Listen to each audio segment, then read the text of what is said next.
Bwana, leo niko na ushauri kwa vijana wenzangu. Unajua siku zinavyozidi kwenda na umri nao unakwenda, utungojei. Kwa hiyo kama umepata nafasi ya kufanya kazi na kupata chochote kitu kidogo, kula kidogo, weka baadaye, akiba baadaye ya kesho. Maana siku zinavyozidi kwenda unashangaa wewe baadaye unataka uwe na familia, uwe baba na familia yako. Kwa hiyo ukiwa kama una malengo na una akiba, basi wewe utakuwa sio baba. Kwa hiyo siku zinavyozidi kwenda, inabidi vijana tujiwekeze. Ukipata kama 20,000 tumia 7,000 inaobaki weka.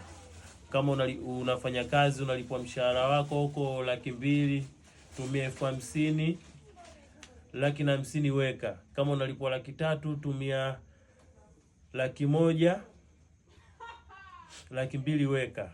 Ndio hivyo siku ya leo kwa vijana wenzangu, ushauri wangu kama huo, tumia pesa kwa akili ili baadaye uje ujiwekeze na wewe ufikie malengo yako.